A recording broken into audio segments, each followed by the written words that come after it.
Muito boa noite! Que grande alegria poder começarmos mais uma vez o nosso encontro marcado aqui no Madrugada de Bênçãos. Eu sou o Padre Heitor de Menezes e aqui estou eu para, junto com você, passarmos essa madrugada unidos em oração, pedindo as bênçãos do Senhor e rezando uns pelos outros. Isso mesmo, esta dinâmica de orar mutuamente uns pelos outros nos toca como cristãos e nos faz assumir um compromisso de amor, um compromisso capaz de nos fazer ir ao encontro do outro e assim tocar naquela essência, naquele lugar que Deus revela, o amor que está nos nossos corações.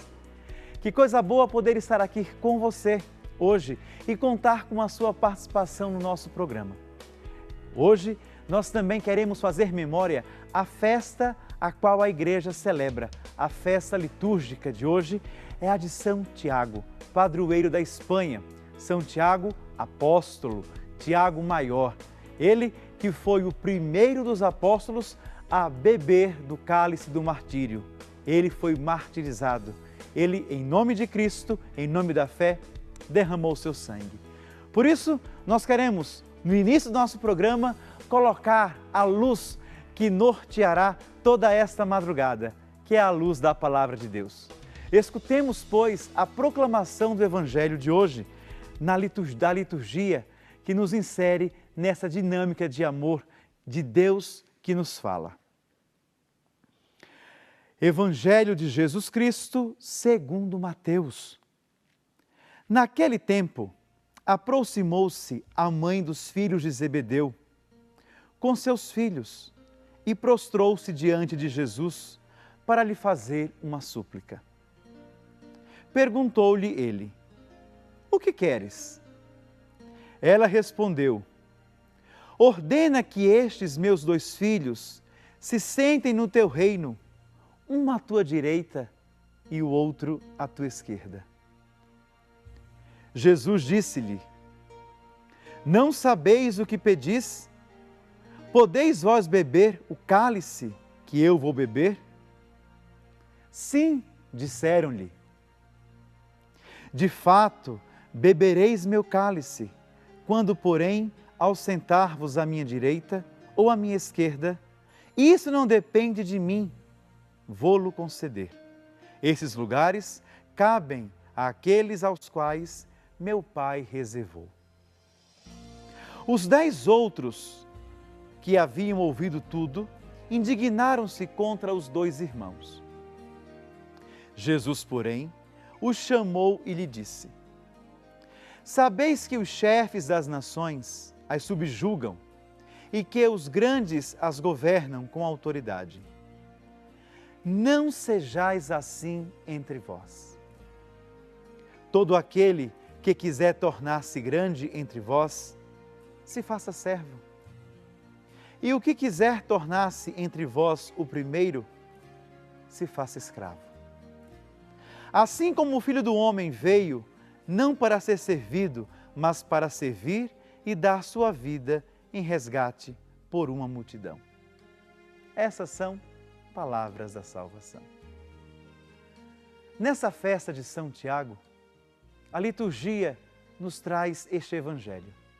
O Evangelho no qual a mãe de Tiago e João pede para Jesus colocar os filhos, seus 2 filhos, lá no reino, um à sua direita e o outro à sua esquerda. Esta mulher revela o querer da humanidade de sobressair-se. Em nós habita um sentimento chamado egoísmo. Esse egoísmo é fruto do nosso pecado. Esse pecado de raiz, esse pecado chamado pecado original, que nos torna vazios, que nos torna semelhantes àquele que buscou não fazer a vontade de Deus, o primeiro Adão. Aquele que quis tornar-se igual a Deus. Esse egoísmo nos retira da nossa própria vivência de fé e nos faz trilhar caminhos que não são os caminhos que o Evangelho nos propõe. pelo egoísmo, por sustentar a nossa autossuficiência, nós somos capazes de tudo. Somos capazes até de nos perder. Isso é a destruição da humanidade, que vai fazendo com que o ser humano cada vez mais vá se devorando. Portanto, hoje, quando nós ouvimos Jesus falando com seus discípulos, a partir dessa dinâmica de querer sentar-se um ao lado direito, outro ao lado esquerdo, nós podemos nos perguntar: quais são as minhas ganâncias? Quais são aquelas coisas que eu anseio tanto, que eu desejo tanto, que sou capaz de tudo? A mãe dos filhos de Zebedeu revela essa nossa natureza falha. Porém, Jesus vem nos trazer e devolver a consciência. Ele pergunta aos filhos de Zebedeu: vós podeis beber do cálice que eu vou beber? Ou seja, vós tens condições de realizar aquilo que eu realizo? E eles, mais que imediatamente, respondem: sim, temos. Beber do cálice de Jesus significa, senão, assumir com Ele a missão do reino. E assumir com Jesus a missão do reino significa também trazer sobre si as consequências que essa missão implica. A cruz foi a consequência de Jesus ter implantado o reino de Deus. Os discípulos de Jesus também trouxeram sobre si essas consequências. Os discípulos de Jesus, eles também beberam do cálice. Mas isso eles foram aprendendo através da pedagogia do Mestre. A pedagogia que os ensinava não a querer ser o maior, ou serem os maiores, mas serem aqueles que se colocam a serviço uns dos outros. Portanto, hoje, Jesus nos dá essa mensagem. Aquele que quer ser o maior, que se faça o menor. Aquele que quer ser grande, que se faça servo. Porque é no serviço que nós nos assemelhamos a Jesus Cristo. É no nos colocarmos a serviço do outro que nós começamos a trilhar o caminho do Evangelho. Portanto, o nosso programa de hoje, ele vem trazer essa reflexão para que nós possamos responder a nós mesmos. Será que eu sou capaz de seguir o Evangelho com radicalidade? Será que eu sou capaz de seguir a radicalidade do Evangelho? Aquilo que o Evangelho nos pede? Lembremos que o Evangelho, por si só, ele já é radical. Ele vai contrário a tudo aquilo que o mundo nos apresenta. Ele vai de encontro com as propostas da nossa sociedade. Rezar pelos inimigos, dividir aquilo que nós temos, partilhar o pão, virar a face esquerda quando recebemos uma bofetada na direita. Isso tudo são propostas que a nossa sociedade, que o meio no qual vivemos, não nos fazem. O Evangelho é radical, por si só, na sua inteireza, na sua integridade. E essa radicalidade do Evangelho, ela nos é apresentada, ela nos é colocada no dia em que somos inseridos na comunidade cristã. E que dia é esse? O dia do nosso batismo. O dia em que, em nome da Trindade, nós somos batizados. Porque o batismo é este sacramento que nos insere numa vida de fé. E assumir a radicalidade do Evangelho significa assumir o nosso batismo.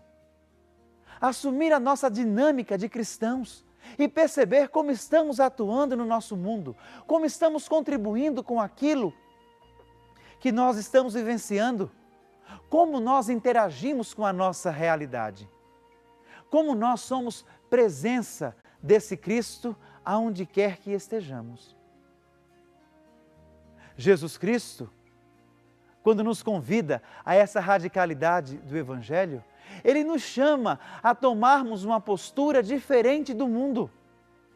Ele nos chama a sermos luzes, a iluminar. Algumas pessoas, diante de alguns assuntos polêmicos na sociedade, onde a igreja toma posicionamentos firmes, elas costumam dizer que a igreja é retrógrada, que a igreja ela não evolui, que a igreja não avança.